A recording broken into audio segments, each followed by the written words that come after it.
ya unos pasos para entrar. Eh, Empezamos con el capítulo 31. Inicia fuerte el capítulo 31 porque Dios le dice a Moisés que se preparen para hacer venganza contra los madianitas. ¿Quiénes son los madianitas? Y nos hace recordar aquí el capítulo de lo que sucedió en Baal Peor.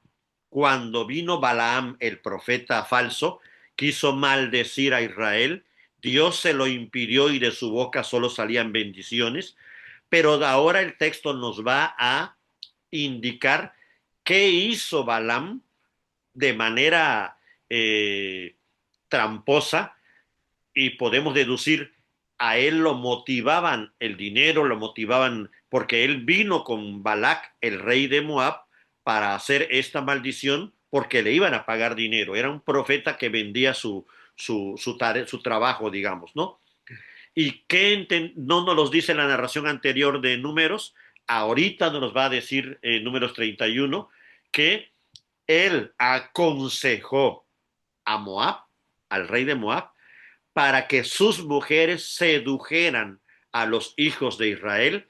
De esa manera los hijos de Israel fornicaban con mujeres extranjeras, lo cual no debían por cuestiones del pacto, pero además de fornicar, recuerden que no solamente era la pura fornicación, era también fornicar adorando a sus dioses falsos. Ese fue el consejo de Balaam, y ese es el gran problema que la Biblia va a mencionar repetidamente hasta el Nuevo Testamento, de cuídense de la doctrina de Balaam, es decir, cuídense de esos, no los que atacan de afuera, sino los que seducen por dentro. Ese es el gran peligro de Balaam. Balaam aconseja a Moab, pero quienes ejecutan la acción son los madianitas, otro pueblo cercano ahí. No, no vean que el veredicto de Dios no es contra los moabitas, que fue a quien aconsejó Balaam, sino el veredicto va contra los madianitas. Y todo indica en el texto que quizás los moabitas recibieron el consejo, pero fueron los madianitas, aliados de ellos, quienes sus mujeres, incluso guiados por la hija del rey, los que promueven esta estrategia, y de manera premeditada se involucran y seducen a los hijos de Israel y los atraen, y con esto contaminan al pueblo y cae el pueblo bajo maldición. Entonces aquí Dios lo que va a hacer es la venganza contra Madián por haberle hecho eso a su pueblo. Pero no hay que perder de vista algo. Al pueblo Dios ya lo juzgó. O sea, cuando Dios va a juzgar lo externo, es porque ya juzgó lo interno. Esto está muy a tono con lo que dice el Nuevo Testamento cuando menciona el juicio comienza por la casa. Y yo no puedo juzgar hacia afuera si no me he juzgado a mí mismo. No puedes ver la paja de tu hermano si no has visto primero la viga de tu ojo. Todo esto está en relación. Recuerdan que cuando sucedió este evento en Valpeor, vino una mortandad, e incluso la hija de este príncipe de Madián se paseaba en medio del pueblo con uno de los príncipes de Israel. Con esto da a entender que fue un plan bastante premeditado, y es cuando Finés, el hijo del sumo sacerdote Eleazar, nieto de Aarón, toma la lanza y motivado por el celo santo, los mata, los atraviesa con la lanza. Y es ahí cuando se para la mortandad. Es decir, ya, y me parece, no recuerdo la cifra exacta, si fueron 24,000 o 240,000, por ahí está la cifra, de esos que murieron por esa mortandad. Era el príncipe de Simeón. Aquí ya logramos ver que por alguna razón los de la tribu de Simeón disminuyeron su cantidad de personas de los que salieron de Egipto a los que entraron. Justamente aquí hay este evento, que un príncipe de Simeón había no solamente había sido parte de esta estrategia de seducción, sino quizás había guiado a su tribu hacia eso. Es por esto que en, esa, en ese juicio que Dios hace hacia adentro de su pueblo, primero cuelgan a los príncipes que motivaron este acto y después viene la mortandad sobre todo el pueblo. Entonces, aquí ya notamos que cuando Dios da este dictamen contra Madián y le dice a Moisés, lo vas a hacer tú antes de que termines, no va a ser una tarea pendiente, va a ser una tarea que tú tienes que resolver y Dios da la causa. Ahora, no se está haciendo esta guerra, como la llaman, guerra santa contra Madián, ni por conquistarla, no es una guerra imperialista, no es una guerra porque me gustó su territorio y yo lo quiero para mí, no es una guerra porque étnica, porque no me gusta su color o su costumbre o su cultura. Habían alrededor de esa zona un montón de pueblos con otras costumbres, con otros colores, con otras ideas, y Dios no le pide al pueblo que ejecute ninguna venganza contra esos otros pueblos paganos. ¿Por qué contra Madián? Porque Madián se atrevió a contaminar al pueblo de Dios. Es decir, Dios define como enemigos no a cualquiera, sino a quien deliberadamente se mete contra su pueblo. Aunque primero enjuicia a su pueblo por haber caído, pero también va a enjuiciar al enemigo que sedujo a su pueblo. Entonces, ¿cuál fue, digamos, la causa principal de esta seducción que llevaron al pueblo de Israel a la idolatría? Llegaron hasta ese punto. No crean que solamente fue que se dieron, fue un asunto de relaciones de hombre-mujer, no. Llevaron, esta seducción los llevó incluso a menospreciar a Dios e irse en pos de otros dioses, cuando ellos ya habían hecho pacto con Jehová de tener a Jehová como único Dios, porque era el primer mandamiento de la ley del pacto. Acuérdense que los 10 mandamientos es la ley del pacto, es la ley por la cual un pueblo del pacto debe de vivir. Entonces, violaron la ley de Dios y deliberadamente este príncipe de Simeón con esta princesa madianita lo estaban haciendo en sábado, otra violación más grave a la ley de Dios. Entonces es lo que motiva el celo de Finés y, eh, la causa por la cual Dios detiene la mortandad no es la muerte de estos dos, recordemos, es el celo de Finés. Es el celo santo, es lo único que puede parar la muerte, no otra muerte. Entonces es justamente lo que Cristo va a ejecutar el, en el cumplimiento de él, el celo que tuvo por la santidad de Dios, lleva a Cristo primero a mostrarlo, a sacar a los hombres del templo, pero que fue llevado por un celo santo, pero no los mató. ¿Qué es lo que lleva a Cristo a frenar la mortandad contra el pecador? Que el celo de Cristo por la santidad de Dios lo llevan a ofrecer su propia vida en rescate por nuestros pecados. Quienes merecíamos morir éramos nosotros. Jesucristo reconoce en el celo santo que es grave lo que hemos hecho, pero Él decide asumir esa muerte por la magnitud de la santidad de Dios para que nosotros no la suframos, y eso es lo que hace que la mortandad frene en términos ya del cumplimiento en Cristo. ¿Sí? Entonces, ¿qué es lo que desata el juicio de Dios? No es un acto visceral o un acto emocional, es la violación de su santidad. Cuando se viola la santidad de Dios, es cuando el juicio viene. Y cuando esta violación de santidad es deliberada, atrevida, contumaz, rebelde, el juicio viene inmediatamente. Ahora, hay que tomar en cuenta también otra cosa en cuanto a los madianitas y estos pueblos de alrededor. Cuando Dios decide que un pueblo llegó al límite de su maldad, Dios inmediatamente ejecuta un juicio justo sobre ellos. No es algo nuevo lo que está pasando con Madián, solo es diferente el método. Ya pasó en el diluvio, cuando Dios vio que la maldad había crecido, Dios utilizó otro método, un desastre natural global. Ya pasó en Sodoma y Gomorra, cuando Dios vio que la maldad de los hombres había crecido, decretó el juicio para Sodoma, pero lo hizo de otra manera, con fuego cayendo del cielo.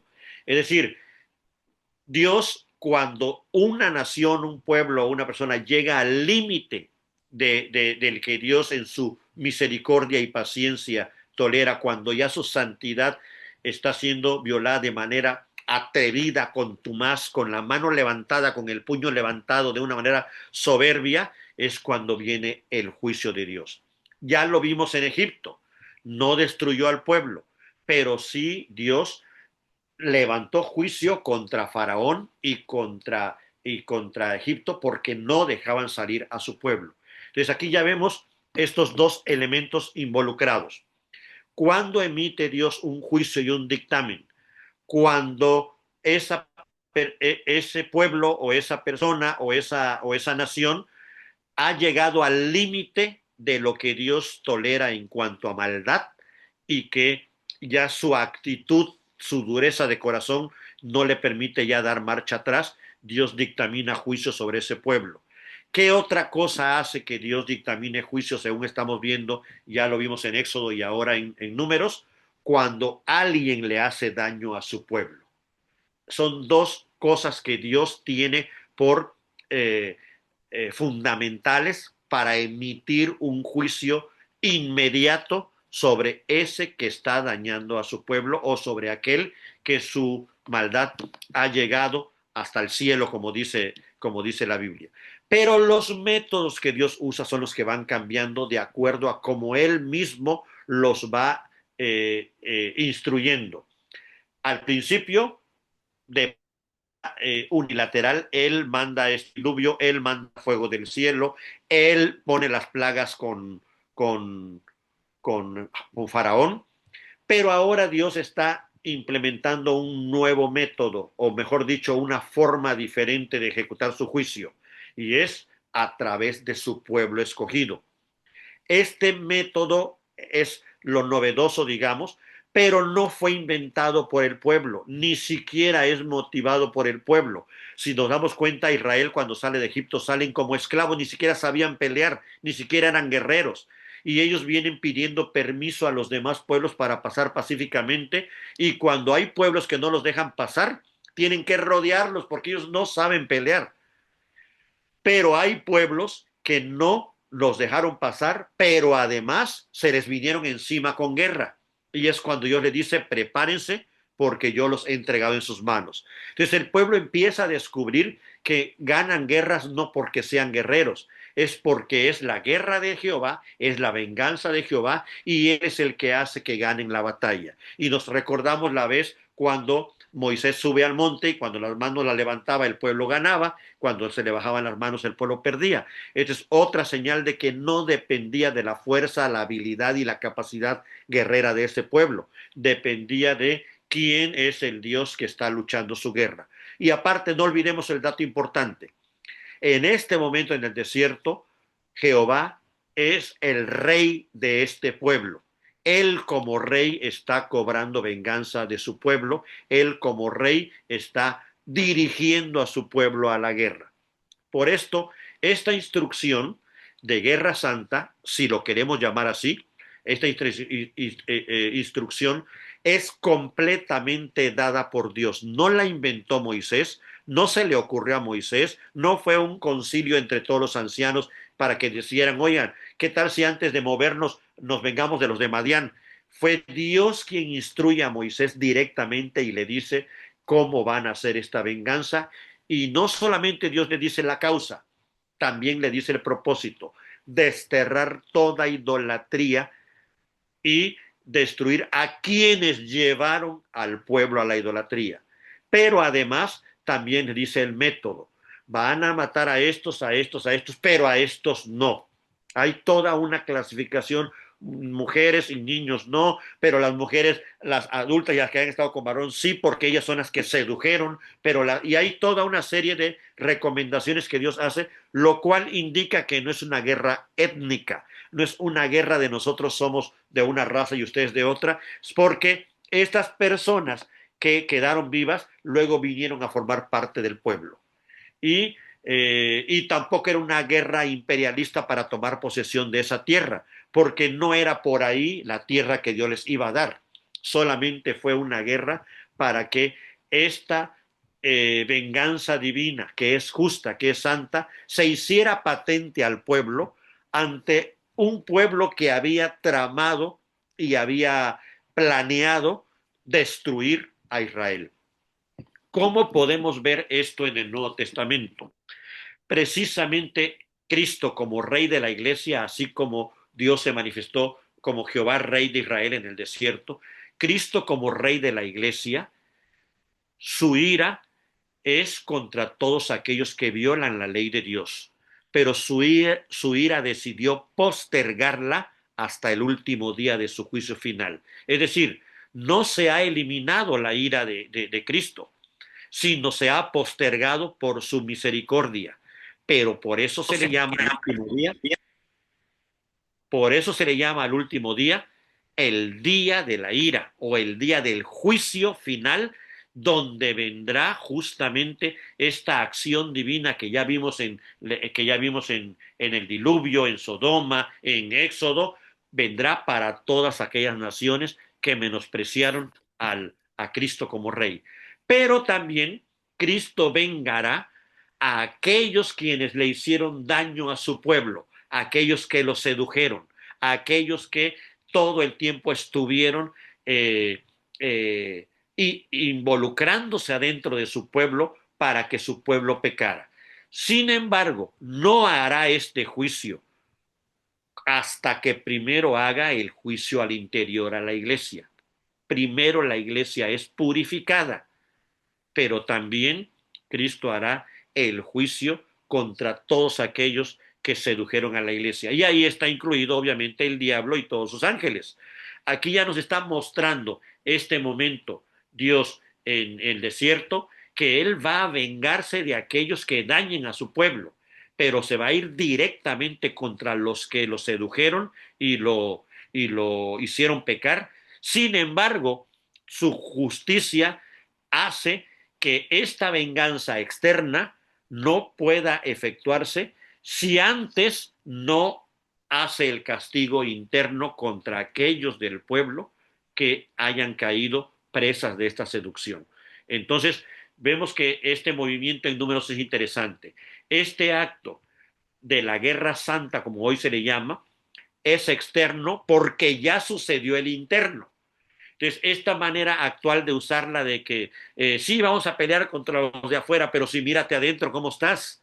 O sea, si de verdad estás pensando en eso, malentendiendo el Antiguo Testamento, pues mínimo tiene que haber un juicio interno antes de pensar en lo externo. Entonces, digamos que este es la enseñanza que nos dan números es esa, ¿no? Dios sí va a vengar lo que le hayan hecho a su pueblo, pero con ira santa, en el momento que Él lo dictamine, la forma que Él lo dictamine, los medios que Él los dictamine, pero eso sucederá después de haber purificado a su pueblo. Primero, el juicio comienza por la casa de Dios. Entonces, en el capítulo 31 también nos indican que hay un botín, es decir, lo que van a conseguir de esta guerra, no van a destruirlo todo, Dios les especifica qué cosas van a destruir y qué cosas no, pero este botín debe de ser purificado, debe de ser lavado, porque es un botín traído, digamos, de un pueblo pagano. ¿Cómo debe ser purificado? Y Dios le da dos métodos.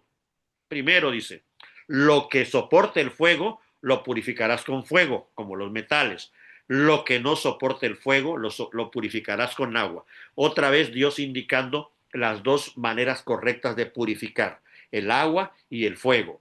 Y utilizadas precisamente en el bautismo el agua, pero en el día final Pedro menciona que ya no va a ser un diluvio, sino va a ser con fuego, que Dios va a purificar toda su creación y va a purificar a todo su pueblo. Entonces, ya aquí nos da a entender en esta purificación del botín estos dos elementos purificadores que siempre se utilizan. En el Nuevo Testamento, ¿dónde vemos esta referencia? ¿A qué se le conoce la purificación con agua? A la Biblia. La Biblia es como río de agua viva. Es ¿con qué se santifica el pueblo? Dice, con tu palabra. Jesucristo dice, santifícalos en tu verdad, tu palabra es verdad. La Biblia viene a ser esa agua purificadora. Es la palabra de Dios la que logra purificar la mente, el corazón, la voluntad. ¿Y qué es el fuego en la Biblia? El Espíritu Santo. Otra vez vemos esta unión perfecta que se da entre agua y fuego en términos del nuevo pacto. Ya no es así como está aquí en el antiguo pacto. En el nuevo pacto se purifica todo con la palabra y con el Espíritu. Son los dos medios purificadores antes de que venga el gran juicio de Dios y Cristo venga a juzgar el mundo. Este botín debe de ser repartido, y vean el criterio justo de Dios: la mitad para los guerreros y la otra mitad para la congregación. Aquí es muy curioso porque no dice que los que pelearon son los únicos beneficiarios y los que no pelearon y se quedaron en su casita, ellos no tienen que recibir nada del botín. Esto va a ser un criterio que se va a utilizar incluso hasta en tiempo del rey David. Es cómo se divide el botín de cuando se gana una guerra. Va a depender de qué entienda la persona por la guerra. Y aquí Número nos va a aclarar: la guerra es de Jehová cuando Jehová la manda. Y entonces que ningún guerrero crea que ellos ganaron porque ellos tienen el poder, la fuerza y la capacidad. Ellos ganaron porque Jehová ganó esa guerra. Pero como ellos estuvieron al frente, van a tener mitad del botín. Pero no significa que el pueblo que no fue a la guerra no reciba este beneficio de lo que conquistó el rey. Entonces, ¿quién conquistó el botín? ¿Los guerreros o el pueblo? Ninguno de los dos. Fue el rey, Jehová, al frente de esa guerra. Entonces, les va a dar la mitad del botín a los guerreros que estuvieron con él y a los que no estuvieron con él. Esto es también muy interesante en la aplicación práctica, porque precisamente Cristo es quien gana la victoria en la cruz, y es por derecho. Él tendría que recibir todas las bendiciones que tienen el haber sido puro, santo, perfecto como hombre. Pero él decide repartir esas bendiciones con todo el pueblo. Es decir, nunca en la Biblia la mentalidad de bendiciones es individual, siempre es comunitaria, siempre es Cristo para su pueblo. Y los guerreros tienen que entender que todo lo que ellos hagan no es para ellos solamente. Todo lo que Dios los use a ellos o que Dios les dé a ellos, tiene que estar involucrado también toda la congregación. Esto aplica también en la iglesia. Precisamente cuando nos reunimos, se nos pide que todos, de acuerdo a como Dios nos haya bendecido. ¿Qué significa eso?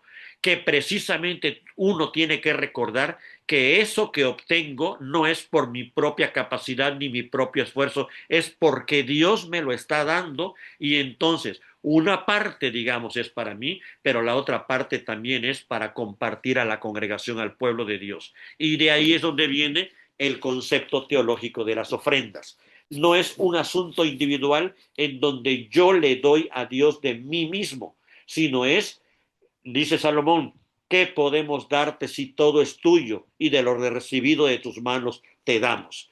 Es decir, tener con claridad que todo lo que uno, entre comillas, conquista es porque Dios nos los ha dado. Este es un concepto teológico muy profundo. Todo lo que tengo, todo lo que poseo, todo lo que he desarrollado, todo lo que he logrado, no es mío, es lo que Dios me ha dado. Y si Él me lo ha dado, debe de ser en bendición para mí como guerrero, pero también de bendición para la congregación. Si no tiene este doble resultado, entonces estoy justamente fuera del criterio del pacto, fuera del criterio bíblico que establece y les pone por regla a los guerreros cómo debe de ser repartido el botín. En tiempos de David sucede lo mismo y Moisés aplica David aplica este mismo criterio. Ellos fueron a pelear, ganaron, tomaron el botín y la mitad del botín se la dieron a todo el pueblo. Entonces, algunos no estuvieron de acuerdo, pero lo que vamos a descubrir es que David está aplicando este criterio bíblico. Y el Nuevo Testamento aplica el mismo criterio justamente con el tema de las ofrendas, ¿sí? Es Ananías y Zafira cayeron muertos porque estaban malentendiendo el concepto y es por eso que ahí caen muertos por querer engañar. En cambio, Bernabé, él sí entrega lo que estaba destinado para el pueblo y justo la narración de Bernabé está antes de la de Ananías y Zafira para hacer este contraste. Entonces, ¿qué implicación tiene este pasaje del 31? Que Cristo peleó la guerra contra el pecado, contra el diablo, la ganó, pero las bendiciones adquiridas las reparte con todo su pueblo, con toda su iglesia. Luego en el capítulo 32 tenemos Rubén, Gad y la media tribu de Manasés. Nos encontramos que la tribu de Manasés es la que más creció impresionantemente. Es la tribu más abundante de cuando salieron de Egipto a antes de entrar a la tierra prometida. Creció a tal grado que mitad de la tribu ocupó una tierra antes de la tierra prometida y la otra mitad entró a la tierra prometida y ocupó otra región allá adentro. Era inmensa esta tribu de Manasés. No es muy notoria, no se habla mucho de ella, pero en cuestiones de crecimiento fue la que más creció y se acercan justo de esta tribu, eran estas 5 mujeres que ya habían solicitado a Moisés que iba a pasar con la herencia de su padre, si ellas eran puras mujeres y no había hijos varones, y es cuando logran que Moisés consulte a Dios y Dios le da una regla de cómo se va a distribuir la heredad cuando no haya hijos varones, y ya de ahí Israel tiene una nueva reglamentación para aplicarla, que justamente en el capítulo último de Números vuelve a recordarse esta ley. Esta tribu de Manasés, de donde eran estas 5 mujeres, es la que más creció. Se acercan junto con la tribu de Rubén y la tribu de Gad, se acercan a Moisés y le piden los terrenos que habían conquistado con estos 2 reyes amorreos que vinieron a pelear. Eso ya lo habíamos visto anteriormente. Israel venía pasando, le pidió permiso a Edom para pasar. Edom no lo deja pasar, tienen que rodear toda la tierra de Edom. O sea, Edom fueron hostiles, pero nunca le declararon la guerra, solamente no los dejaron pasar. Luego hacen lo mismo con Moab, que es donde pasa esto con el Balán y Balac, pero nunca les declararon la guerra, solamente pues los sedujeron, pero no hubo guerra confrontativa. Lo mismo suben más al norte y está la tierra de Amón, también son hostiles, pero no les hacen la guerra. Sin embargo, hay 2 reyes, Seón y Og, quienes sí le declaran la guerra a Israel. Josué, acuérdense que es el que dirige esta guerra, son sus primeros momentos de líder guerrero, derrotan a estos reyes y estas tierras pasan a formar parte del pueblo. No era su intención conquistarlas, estos pueblos vienen y le declaran la guerra y entonces ellos quedan en posesión de estas tierras. Esas tierras que están aquí antes de pasar el río Jordán son las que Rubén, Gad y la media tribu de Manasés le piden a Moisés. Moisés consulta, pero se preocupa. Hay una petición porque ellos tienen mucho ganado y esas tierras son aptas para el ganado. Es la famosa tierra de Galaad, que luego va a ser muy famosa tanto en todo lo que sigue del Antiguo Testamento como en el Nuevo Testamento. Esta tierra de Galaad era muy rica y buena para los animales, para el pastoreo. Ellos se la piden a Moisés, todavía no pasan el Jordán, todavía no han llegado a lo que en sí es la tierra que Dios les quiere entregar, pero Dios concede, le dice a Moisés que sí. Sin embargo, hay una advertencia. Moisés tiene miedo de que suceda lo mismo que pasó con los 2 espías, cuando 10 de ellos desanimaron a todo el pueblo. Y les advierte Moisés que no vaya a pasar que al ellos quedarse aquí 2 tribus y media y de las tribus más numerosas, el pueblo se desanime y ya no quiera entrar. Entonces les hace prometer a estas 2 tribus y media que tomen esas tierras, pero que van a acompañar a sus hermanos. Otra vez este concepto comunitario, el pacto es comunitario, no es individual. Cuando entramos al pacto de Dios, tenemos que entender que es personal, pero también comunitario. Y entonces le piden a estas 2 tribus, sí, pero hasta que tus hermanos conquisten la tierra que Dios les asignó del otro lado del Jordán, es cuando tú te regresarás y te instalarás. Ellos están de acuerdo, aceptan la instrucción de Moisés y solo le dicen, vamos a dejar aquí resguardadas a nuestras mujeres y a nuestros niños en ciudades fortificadas, y claro que acompañaremos al ejército y hasta que esté culminada la conquista de la tierra que Dios nos ha dado, regresaremos entonces a vivir en esta región. Cosa que, ahí se los adelanto, lo cumplieron al pie de la letra ambas tribus, las dos de Rubén, la Rubén y Gad, como la media tribu de Manasés. Lo cumplieron. Y luego va a haber un evento importantísimo que estas 2 tribus y media van a hacer. Entonces, ahí se establecen criterios dentro del pacto, de justo como el pacto es de las 12 tribus, tienen que ayudar a sus hermanos. Entonces, ¿cuál es el peligro al que se está enfrentando ya la tribu de Rubén y de Gad? Preferir su comodidad personal o la comodidad de sus tribus, porque ellos tenían abundancia de ganados y vieron una tierra muy buena, su comodidad personal, familiar o tribal por encima de la comunidad. Este es el peligro que aquí Dios quiere evitar, que ellos entiendan desde antes que son un pueblo, qué implicaciones tiene el pacto. Si no se entiende que el pacto de Dios tiene estas 2 dimensiones, personal y comunitaria, entonces no se ha entendido el pacto de Dios. ¿Por qué? Porque es exactamente el pacto, revela quién es Dios. Él es un Dios personal, pero trinitario, vive en comunidad. Su amor es eterno desde la eternidad porque no está aislado, está en comunidad con el Padre, el Hijo y el Espíritu. Entonces es importante esta dinámica personal y comunitaria porque revela el pacto, quién es Dios. No es cuestión digamos, de sentimentalismos o de opiniones o de sugerencias o de cómo viven los otros pueblos.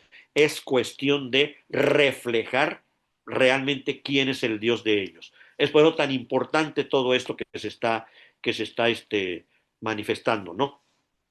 Aquí quiero mostrarles, justamente el pueblo viene recorriendo de aquí, de abajo hacia arriba, pasaron por Edom, tuvieron que rodearlo, pasaron por Moab, tuvieron que rodearlo, pasaron por Amón, tuvieron que rodearlo, hasta que llegaron a esta región en donde se enfrentaron al rey y tomaron la posesión de Galat. Esta tierra de Galat son amorreos. Amonitas y moabitas son descendientes de Lot y edomitas son descendientes de Saúl. ¿Por qué Dios no le dijo a los israelitas en venganza con esta implementación de la venganza de Jehová por medio de la guerra, si ya había peleado Israel con otros pueblos más abajo, con los amalecitas, cuando Moisés levantó las manos, o ya había derrotado a estos 2 reyes de acá del norte, Seón y Og? ¿Por qué no pasó lo mismo con Edom, con Moab y con Amón, si también fueron hostiles con el pueblo? Y aquí viene otro elemento para que vean que no es un asunto ni de territorios ni de etnias, sino es de pacto. Porque Dios mismo les había dado esa tierra a los edomitas, o sea, a Esaú, y Dios mismo les había dado esa tierra a los moabitas y amonitas como parte de la herencia a Lot, sobrino de Abraham. Es decir, la razón por la cual no hay nada contra estos 3 pueblos que también fueron hostiles, porque Dios mismo ya les había otorgado esa tierra anteriormente y el pueblo tenía que respetar esa asignación de Dios. Contra quienes tenían que ellos luchar es contra los cananeos, los 7 pueblos cananeos, amorreos, fereceos, eteos, heveos y todos los 7 pueblos cananeos que Dios le dice a Abraham que esa es la tierra que va a poseer. Sin embargo, en tiempos de Abraham, Dios le dijo a Abraham, esta tierra la vas a poseer, la de estos 7 pueblos, pero no ahora, le dice Dios a Abraham, sino hasta que lleguen a su colmo la maldad. Hasta que la maldad de estos pueblos lleguen al colmo, es cuando se le dará esta tierra a tu descendencia. Conforme va avanzando la historia, encontramos que ya aquí en este momento está la sentencia contra estos 7 pueblos. Y uno de ellos son los amorreos, precisamente estos dos reyes que Moisés derrota y que esta tierra la van a ocupar, ahí sí, van a ocupar esa tierra el pueblo de Israel en base a la promesa hecha a Abraham. Aunque todavía es de este lado del Jordán, todavía no pasan el Jordán está aquí, entre los dos lagos, aquí está el Jordán, aunque todavía no pasan aquí de este lado, que es donde está toda la tierra prometida a Abraham, esta parte de aquí viene a formar parte también del pueblo, y entonces eh, la promesa que les hace hacer Dios a las 2 tribus y media es, si así no lo hacéis, he aquí habréis pecado ante Jehová y sabed que vuestro pecado os alcanzará. Es decir, era un acto de promesa y pacto no endeble, era fijo. Si ellos no cumplían, el pecado iba a ser considerado pecado, o sea, violación al pacto, y entonces esa violación al pacto los iba a alcanzar. Estamos hablando de una generación que ya había visto cómo sus padres habían caído en el desierto. Estamos hablando de una generación, podemos decir, más purificada, más limpia. Los que habían fallado ya habían sido o en la mortandad, o en las pestes, o cuando se abrió la tierra, o en todo el tiempo del desierto. Esta nueva generación que está haciendo estas peticiones, estamos hablando de esta nueva generación ya purificada en el desierto. Y es por esto que Moisés les hace prometer, porque si no, dice, ustedes estarán en la misma condición de pecado, violando el pacto como sus padres. Entonces, en el capítulo 33 vamos a ver un recuento de todos los lugares que el pueblo recorrió mientras estuvieron dando vueltas, todo por el pecado cometido antes por los 10 espías que murmuraron y que no y que desanimaron al pueblo para entrar. Curiosamente son 40 lugares, específicamente son 42, contando Egipto y contando las llanuras de Moab, que es el final. Pero en medio de esos dos, Egipto y Moab, hay 40 lugares. Se conocen como las 42 estaciones del desierto. Esa es la forma en cómo se conoce. Aquí descritas en capítulo 33 de Números, un 42 paradas o 42 momentos, y aquí el libro las especifica una por una y de repente hace un recuento de qué pasó en tal o cual lugar para que el pueblo no olvide. Volvemos a mencionar, es un pueblo nuevo, renovado, purificado. Tiene que estar listo para entrar a la siguiente etapa. Tiene que entender que es la guerra santa de Jehová, o mejor dicho, la guerra de Jehová, que solamente es cuando Él lo pida, no es contra cualquier pueblo y solamente es a aquellos pueblos a quienes Dios ya dictaminó dentro de su juicio que ya han llegado a su colmo su maldad.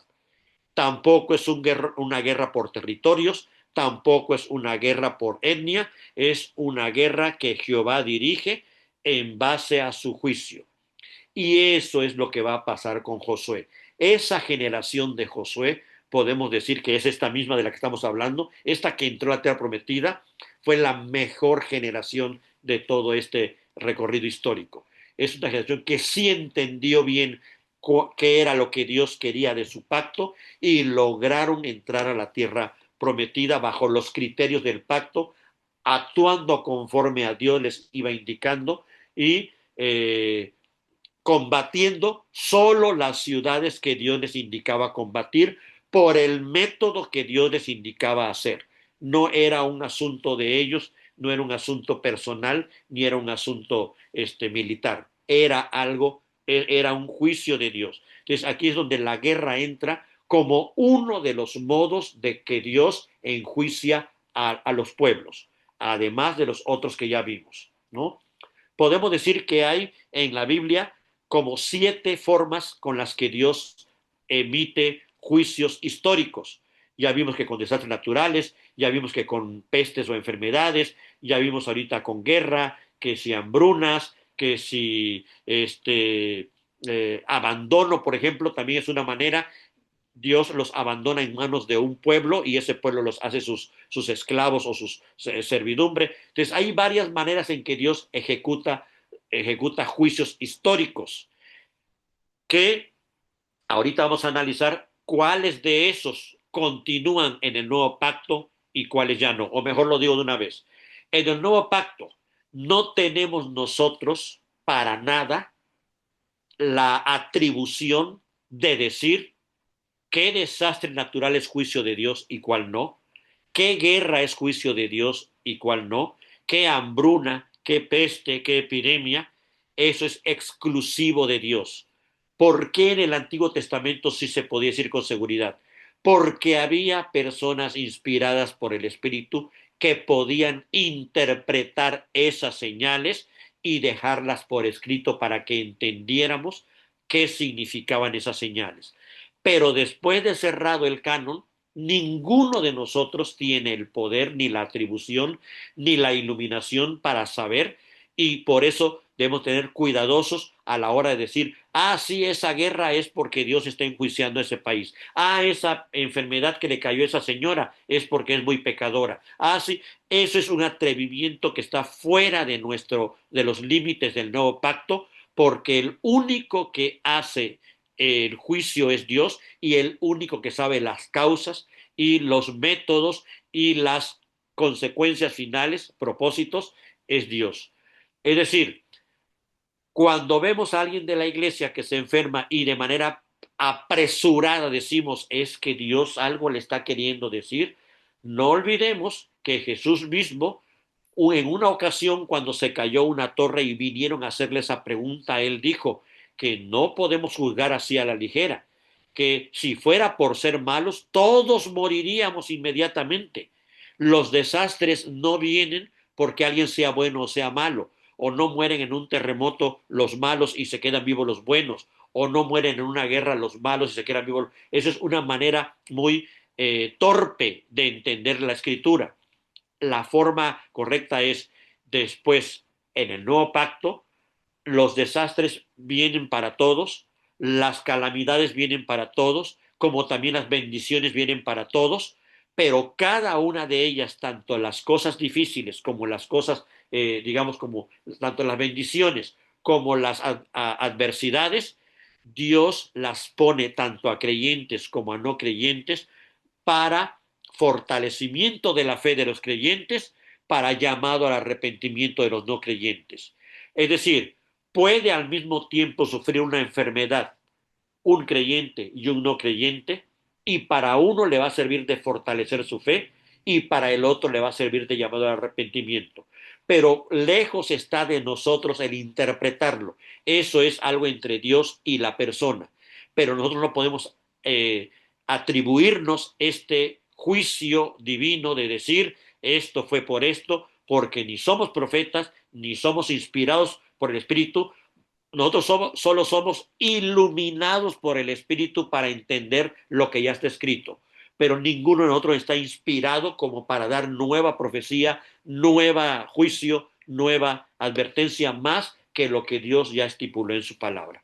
Entonces, este recuento que va a ser Números 33, va a recordarle al pueblo qué pasó en cada estadio, qué pasó en cada parada, y cómo Dios usó el desierto para purificar a su pueblo. El desierto no siempre es adversidad, muchas veces es purificación. Jesús lo ejemplificó con estos 40 años del pueblo en el desierto, con sus 40 días en el desierto.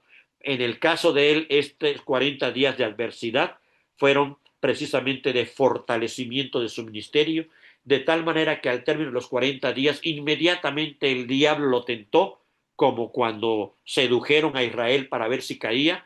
Quiso el diablo seducir a Jesús con pan. Mira, haz que estas piedras se conviertan en pan, pero él justamente demostró que el desierto no solo es adversidad, sino también es fortalecimiento, y es por esto que le pudo contestar al diablo en las 3 ocasiones, después de 40 días de ayuno, pudo mostrar su fortaleza en su ministerio y destruir todos los embates del diablo. Entonces, es lo que él quiere mostrarnos como pueblo suyo, que estando en este desierto de 40 años que es entre la salida y la entrada, que podemos decir nosotros es desde que Cristo vino a redimirnos hasta que Cristo regrese, es fortalecimiento de nuestra fe y es para vencer y poder enfrentar todos los dardos de fuego del enemigo, siempre y cuando lo hagamos de la forma correcta. ¿Cómo venció Jesús al enemigo? Purificando con la palabra. Él lo venció con la palabra. Una vez más, la palabra es la que purifica en el desierto. Si estamos en este desierto y la palabra no nos está santificando, entonces este desierto no va a ser fortalecimiento, sino va a ser para desgracia. Cualquier seducción, inmediatamente vamos a caer presa de ella. Aquí tenemos el recorrido. No voy a mencionar uno por uno los 42 momentos, pero aquí pueden ver en el mapa cómo salieron de aquí, de Ramsés, de aquí donde vivía el pueblo. Dios los libera con mano poderosa, pasan aquí por el Mar Rojo, llegan hasta el Sinaí porque aquí Dios quiso darle su ley y manifestarse a todo el pueblo y hacer establecer el pacto con ellos, y luego se acercan aquí a la tierra prometida.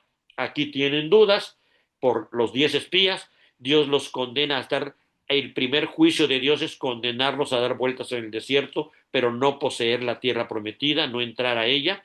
Aquí se quedan esta generación rebelde, contumaz, pero Dios muestra su fidelidad, que aunque ellos murieron, sus familias entraron, como fue el caso de la familia de Coré. Coré muere, pero aclara muy bien números, pero sus hijos no murieron. Ellos no solamente permanecieron fieles, aunque su padre no, sino entraron a la tierra y en tiempo de David se convirtieron en los grandes cantores que hasta el día de hoy tenemos en la Biblia, salmos de los hijos de Coré. Es una muestra cómo Dios mantiene su pacto fiel a su pueblo, es decir, las familias conservan su bendición, pero sin evitar que Dios muestre su justicia a quienes son violadores de su pacto. Es decir, ningún hijo va a recibir los pecados de sus padres. Cada quien, de acuerdo a cómo él haya violado el pacto, recibirá su castigo. Pero la misericordia de Dios continúa en esa familia por amor a su pacto, y es así que hijos de gente que murió están entrando ahora en la tierra prometida. Y podemos ver que aun cuando hubo tribus que desmerecieron en su número, todas las tribus entraron. Es decir, los 12 hijos de Jacob tenían representación aquí a la entrada de la tierra prometida. No hubo ninguno de los hijos de Jacob que se quedara sin representación. No hubo ninguna tribu que desapareciera completamente, a pesar de que unas pecaron más que otras. Todas Dios las preservó. Siempre Dios se preserva un remanente fiel por su gracia para que su pacto sea firme. Y es por eso que aquí vemos este recorrido en donde sirvió de purificación para los violadores del pacto, pero también sirvió de fortaleza para la nueva generación, quienes iban a entrar justamente para darle cumplimiento a todo lo que Dios les había prometido. Aquí está la lista de las 42 estaciones, desde Egipto hasta Moab, narradas en este capítulo 33, y la principal instrucción de Dios en este capítulo es que cuando entren a Canaán, cuando vayan a entrar a poseer la tierra, Dios les va a indicar cómo, Dios es el que va a asignar la tierra, pero es muy importante que echen a todos los moradores, que destruyan todas las imágenes y las estatuas y que demuelan los lugares altos. Es decir, el principal problema que hay que destruir de manera inmediata es la idolatría. El gran problema de cualquier pueblo, de cualquier nación, de cualquier persona, de cualquier familia, de cualquier grupo, es la idolatría. Es el primer mandamiento y por algo es el primero. No tendrás dioses ajenos. ¿Qué significa esto? ¿Que haya otros dioses? No, no hay otro Dios. Ya Dios reveló que no existe ni uno, es el único Dios que hay. El problema es el corazón humano que siempre se anda inventando dioses, ya sea de lo creado como de cosas que él mismo crea, ya sea hace del sol su Dios, de la luna, de la naturaleza, del mar, o también de su trabajo, de sus capacidades, de sus amistades, de sus relaciones. El ser humano es el corazón del ser humano es una fábrica de hacer ídolos. Y es por eso que es el primero. Si ese primer mandamiento es logrado, los demás vienen como consecuencia. Si nada de lo demás lo tienes como ídolo ni como prioritario, sino solo Dios, su ley, su pacto, entonces todo lo demás se acomoda en su lugar. Recordemos que fue exactamente lo que le pasó al joven rico cuando dijo, todo lo he cumplido de mi juventud, todos los mandamientos los he cumplido desde mi juventud. Honra a tu padre y a tu madre y no matarás, todo lo he cumplido. Y Jesús lo prueba con el primero a ver si es cierto. A ver, le dice, todo lo que tienes, dalo a los pobres. Y ya no pudo. Su ídolo era el dinero y ahí Cristo le comprobó que si ese era su ídolo, todos los demás no los había cumplido, aunque él creía que los había cumplido. La primera instrucción que Dios les da es cuando entren a la tierra, primero que nada, destruyan la idolatría. Ese es el punto. No se trata aquí de prosperidad y sean trabajadores y échenle ganas y construyan. No, destruyan los ídolos. Ahí está la primera tarea que debe hacer cualquier hijo de Dios, cualquier persona que pertenece al pueblo. La erradicación de los ídolos es crucial. El creyente no puede negociar con el pecado. No hay tregua entre el creyente y ningún tipo de pecado, porque lo que no expulsas se va a convertir en tu aguijón. Esa es la advertencia que Dios le da. Cualquiera de estos pueblos que no los expulses, ellos van a ser tu talón de Aquiles todo el tiempo que habites la tierra. Entonces tenían esta tarea fundamental y si no la obedecían, ese mismo pueblo que no sacaron le iba a servir de aguijón posterior.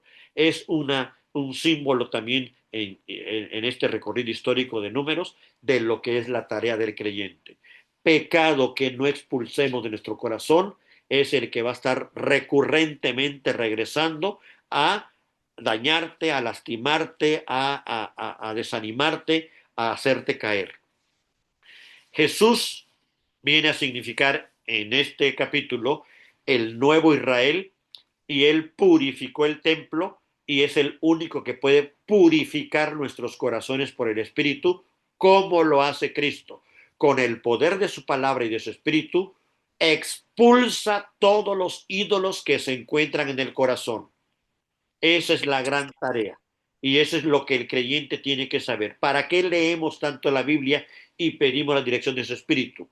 No solamente para saber mucho y sentirnos bonito antes de dormir, es para expulsar los ídolos que todavía quieren recuperar terreno o quieren todavía volver a reinar en nuestro corazón.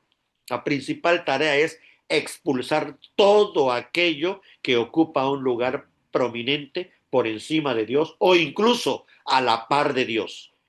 No hay posibilidad dentro del pueblo de Dios que esto esté y entonces Cristo envía su palabra, es la Biblia, envía su espíritu y estos dos, agua y fuego, van a purificar nuestro corazón. ¿De qué? De ídolos.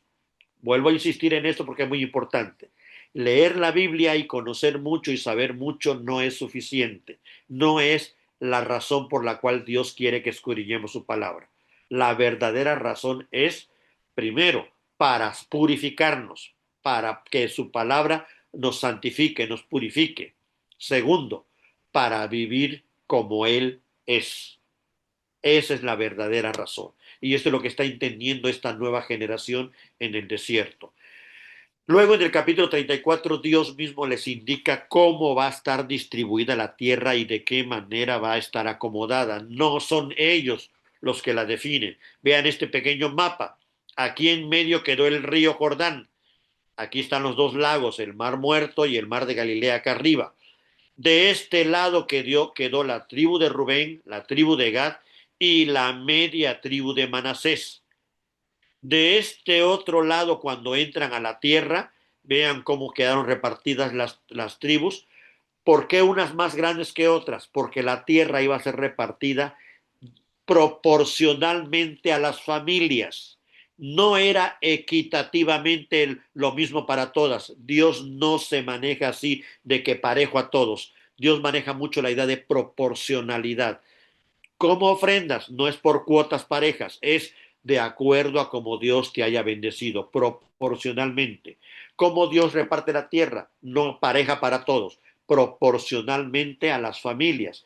Y es por esto que vamos a encontrar que Manasés tiene un territorio grandísimo del otro lado y un territorio grandísimo de este lado. Es la tribu que más territorio ocupa porque era la más numerosa. Y vemos al sur la tribu de Judá, era en segundo lugar la más numerosa, también una tribu un territorio muy amplio. Y otras tribus más pequeñitas, pues todas iban a estar proporcionalmente a la cantidad de familias que tuvieran en su tribu. Entonces, esta es, digamos, la expectativa, esta es la promesa. Todavía ni siquiera entran, pero Dios ya les está asegurando que tendrán la tierra. Esta es la promesa que se vive por fe. Es un pueblo que está recibiendo de Dios una instrucción y sabe que la van a acatar, aunque todavía no esté realizado nada, porque apenas van a llegar a orillas del río para cruzar. Dios también les indica en el capítulo 35 que cuando entren a la tierra tendrán que separar de todo el territorio 48 ciudades especiales. Estas ciudades especiales serán asignadas a los levitas. Acuérdense que ellos no iban a tener un territorio específico como tribu, sino iban a ser esparcidos por toda la tierra. No olvidemos que sobre la tribu de Leví pesan dos cosas importantes. Una, la maldición de su padre Leví, porque él junto con Simeón masacraron a los de Siquem porque cuando violaron a su hermana Dina y sin avisar y sin nada, intempestuosamente engañaron a los de Siquem que se circuncidaran y ellos cuando estaban en pleno dolor los mataron. Fueron Leví y Simeón. Y el dictamen que les da Jacob antes de morir es que iban a ser dispersos. Justamente Simeón es una tribu que quedó, como vimos en la anterior gráfica, dispersa en medio de Judá, que con el tiempo Judá la absorbió y Simeón se quedó sin territorio. Y con Leví vamos a tener este elemento de un castigo a causa del padre que actuó de manera intempestiva, pero en el momento de el becerro de oro, la tribu de Leví fue la que se puso del lado de Moisés para defender la santidad de Dios, justamente con el criterio del celo de Jehová. Una vez más aparece ahí. Entonces, ¿cómo se cumplió en Leví estos dos, este castigo, digamos, y esta bendición? Leví viene a ser la tribu especial para el sacerdocio, pero Leví no tendrá territorio. Y es por eso que Dios le asigna 48 ciudades especiales repartidas a lo largo de todo el territorio. Las tribus con más territorio van a dar más ciudades y las tribus con menos territorio menos ciudades, pero iban a ser ciudades fortificadas, es decir, amuralladas, porque iban a servir también de protección para cualquier ataque externo contra los levitas, ya que ellos debían de estar protegidos, porque tenían que seguir cumpliendo su función tanto en el culto, que era la primordial, lo primero siempre es el culto. Vean cómo Dios va resguardando a los levitas porque el culto debe de continuar. Es un mandamiento continuo, no solamente porque está en los 10 mandamientos, sino porque gira en torno al culto todo el sistema de perdón, de expiación que el pueblo requiere para que la santidad de Dios siga presente en medio de ellos, como ya se reveló en Levítico. Entonces, son 48 ciudades asignadas y de esas 48 ciudades que su función iba a ser para guardar todas las ofrendas, pero también para la enseñanza, pero también para que ellos a partir de ahí se dirigieran a los pueblos de alrededor, a las tribus de alrededor y las instruyeran y las guiaran en la fe. Entonces, esta era la función especial, por lo cual tenían que tener una ubicación muy central en toda la región, de tal manera que cualquier tribu tuviera acceso a ellas. Pero de estas 48 iban a escoger seis ciudades, conocidas como ciudades de refugio, que además de tener la misma función de la ciudad levita, tenían una función especial. Servían de refugio para cualquier persona que de manera involuntaria había asesinado a alguien. Vuelvo a enfatizar, involuntaria. Ellos podían correr a esta ciudad de refugio, por eso es que las ciudades de refugio tenían que estar muy bien ubicadas. Aquí les puse el mapa donde estaban las 6, 3 de un lado del río Jordán y 3 del otro lado del río Jordán, una al norte, una al centro, una al sur, de tal manera que cualquier persona que involuntariamente hubiera cometido esta infracción podía correr a una de las ciudades, la que le quedara más cerca, pedir asilo, pedir refugio, en tanto se hacía la averiguación. Servía como un sistema judicial preventivo para que nadie pudiera asesinar a esta persona cuando había sido involuntario. Y aquí es donde Dios va a definir también una nueva función para el pariente cercano. Acuérdense que hemos estado también siguiendo el recorrido de el primogénito, que era primogénito no por privilegio, sino por responsabilidad. Era el hermano mayor o no mayor, según el que se designara, que iba a encargarse de toda la familia. La primogenitura era más bien una responsabilidad que un privilegio. La bendición era el privilegio. Esaú comete el error de querer la bendición, pero no querer la primogenitura. Es decir, quiero que se me dé, pero yo no quiero hacer nada. Quiero recibir los regalos, yo no quiero ser responsable de nadie. Entonces es aquí donde la tarea del primogénito recibe doble porción como bendición porque su responsabilidad es doble, cuidar de todos sus hermanos. Por eso es que recibía la doble porción. No era nada más por comodidad o por beneficio personal. Era porque esa segunda porción él tenía que ver cómo ayudar a sus hermanos cuando ellos estaban en desgracia o en necesidad.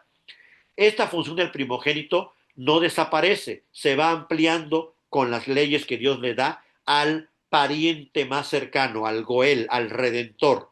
Es decir, cuando no hubiere un hermano mayor, el pariente más cercano tiene que ocupar esta función, la función de proteger a sus familiares más cercanos, de cuidarlos, de proveerlos, de ayudarlos en sus necesidades. Esta función que comienza con el primogénito se desarrolla con el Redentor, que es el pariente más cercano. Cristo la va a llevar a su máximo nivel con el prójimo, aunque ya aparece en el Antiguo Testamento. Es decir, ya no es si es tu hermano o si es tu pariente. Con el solo hecho de que sea tu próximo, con el solo hecho de que viva cerca de ti, que se esté cerca de ti, tú tienes una responsabilidad sobre él al mismo estilo del primogénito y al mismo estilo del pariente cercano. ¿Qué es lo nuevo que aquí se incluye dentro de la tarea del pariente cercano? Vengar. Y otra vez aparece la palabra. Vengar la sangre de su pariente que fue asesinado. Cuando ésta esta muerte fue por venganza, por capricho, por cuestiones injustas. El pariente cercano se convertía en el vengador de la sangre y él tenía que matar, digamos, al que asesinó a su pariente cercano para volver a purificar la tierra. Mientras el que asesinó injustamente seguía vivo, la tierra quedaba contaminada y el vengador de la sangre estaba incumpliendo su tarea y de esa manera él era causante de que la tierra quedara en contaminación. ¿Qué significaba en términos, digamos, ya jurídicos esta función del pariente cercano? Él tenía que buscar todos los medios para que el criminal fuera sentenciado. Él tenía que ir a la ciudad de refugio y presentar las causas, las razones, y se llevaba a cabo un juicio como tal, donde había fiscal y había testigos, pero el pariente más cercano tenía que comprobar que de verdad su pariente fue asesinado injustamente para que los levitas ya no siguieran protegiendo a un culpable, sino que ellos mismos, una vez comprobada la culpabilidad, los levitas lo traían para que esa persona fuera enjuiciada y fuera también matada conforme a la ley, ya que era la única manera de que la tierra no quedara contaminada y la santidad fuera salvaguardada y Dios podía seguir viviendo en medio de su pueblo. Entonces la tarea de los levitas no era sencilla, ellos tenían que cuidar la santidad de Dios, pero aquí iban a estar ayudados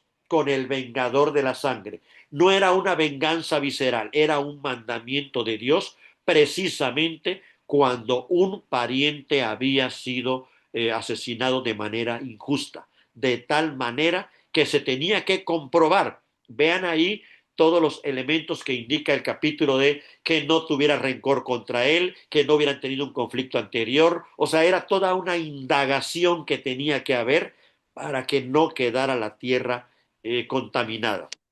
Y como ya mencionamos al principio, este cuidado de la no contaminación de la tierra era importante porque Dios habitaba en medio de ellos y era necesario que la tierra estuviera siempre santificada.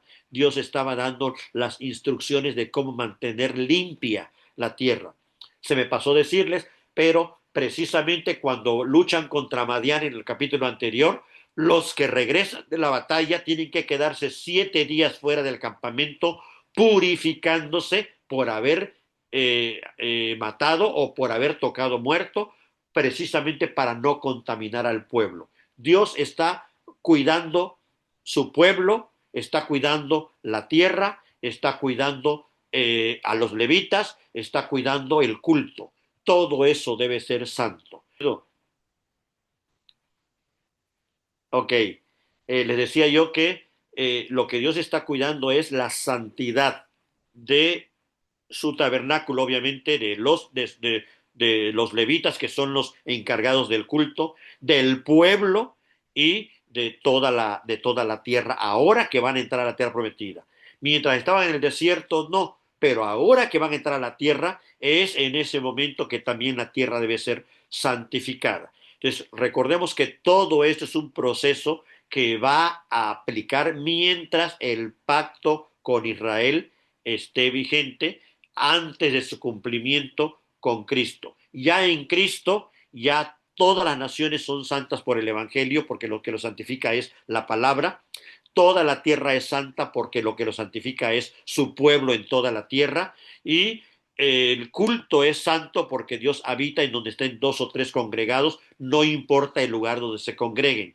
Ya no hay un templo santo, ya no hay una tierra santa, ya no hay un pueblo santo, sino hay una iglesia santa y por la iglesia todo lo demás es santificado.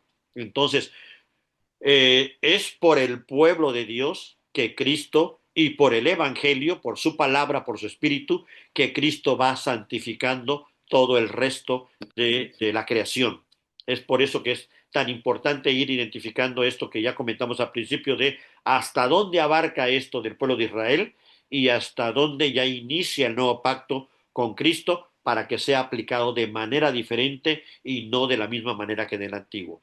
Termina el capítulo 36 justamente con las hijas de Zelofead, que son estas muchachas que no tuvieron hermanos varones y la tierra se les iba a dar a ellas por instrucción nueva de la ley, en donde el padre que muriera sin hijos varones, la herencia le iban a recibir sus hijas.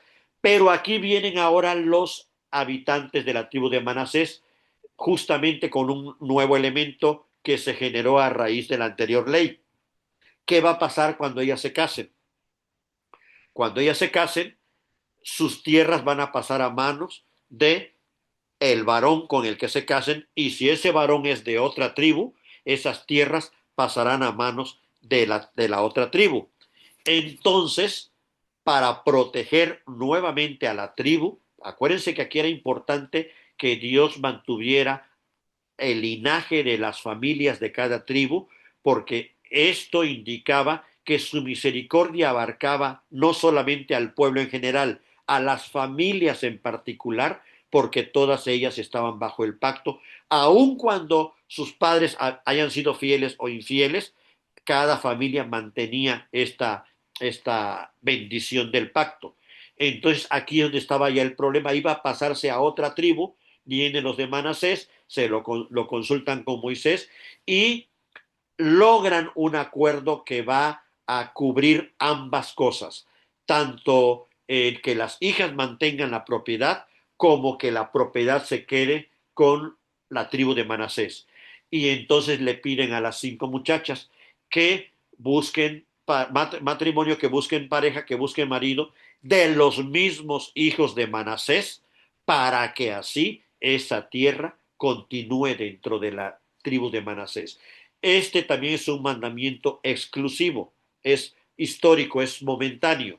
¿Por qué? Porque todavía ni entran a la tierra, apenas van a tomar propiedad. Era para iniciar todo el proceso de cómo iban a estar repartidas las tierras. Entonces, ya posteriormente, obviamente, ya la única condición era que no se casaran con personas que no fueran, que fueran idólatras, pero, pero sí podían ser de otra tribu. Recordemos que hay mucha legislación que se está dando solo por andar en el desierto, que van a cambiar luego cuando entran a la tierra prometida, y hay otra que se está dando momentáneamente en tanto ocupan la tierra, pero que después se va a ir acomodando. Entonces, lo que tenemos que identificar de la ley de Dios son estos principios eternos que se conservan incluso hasta el nuevo pacto y llegan hasta la eternidad cuando estemos con Dios, y diferenciarlos de estas reglas temporales, históricas, que aplican ya sea para un momento, para una etapa, para el desierto, para la tierra prometida, o solamente para el pueblo de Israel, o solamente para antes de que se cumpliera en Cristo, pero ya no continúan con el nuevo pacto y ya no continúan para la eternidad. Es decir, en términos, digamos, generales, hay principios de fidelidad que podemos encontrar aquí en Números, al final ya del libro. Primero, protección del patrimonio del pacto. Todo lo que significa el pacto, en nuestro caso el nuevo pacto, tenemos que protegerlo. ¿Cuáles son los elementos fundamentales del nuevo pacto que sí permanecen y son de la iglesia? La palabra, el evangelio, en este caso la Biblia, la oración, ¿sí? Y los sacramentos, el bautismo y la Santa Cena. Eso es lo que hoy se conoce como los medios de gracia.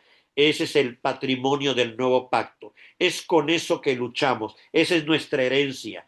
Y todo eso cubierto, purificado, santificado por el Espíritu. Esa es la gran herencia que tenemos en tanto estamos en esta tierra, y eso es lo eterno que va a continuar hasta que Cristo venga. El sello del Espíritu va a continuar por la eternidad, y su palabra va a continuar, su ley va a continuar, y los sellados por su espíritu y por sus sacramentos es un sello eterno, no es temporal. Quien ha sido sellado por el espíritu, ese sello ya no es territorial o histórico o solamente a un pueblo, ya ese sello es eterno. Entonces, otro elemento es que también Número nos enseña a que tenemos que tener una identidad como tribu, pero también comunitaria, es decir, individual, pero también comunitaria. No es imposible que la fe bíblica se viva en lo individual, no se puede, sino cómo podemos hablar de amor a menos que solamente te quieras amar a ti mismo. Pero la instrucción es ama a tu prójimo como a ti mismo. El ti mismo ya lo tienes. La diferencia en la fe cristiana es el prójimo, el próximo, porque Cristo nos ha hecho primogénitos de nuestros próximos, nos ha hecho hermanos mayores, nos ha hecho parientes cercanos. Entonces es requisito ver la fe tanto individual, o mejor dicho, personal, como comunitaria. Y el último principio de fidelidad en Números es que hay que obedecer la palabra de Dios de manera gozosa. Esa es la característica entre el pueblo purificado de la segunda generación, a diferencia del pueblo que quedó en el desierto, porque de todo murmuraban, de todo se quejaban, a todo le ponían pero. Su obediencia era forzada a veces o a veces desobediencia y rebeldía. En el pueblo de Dios ya purificado hay obediencia, sí, hay reglas, hay leyes, sí, pero es una obediencia gozosa.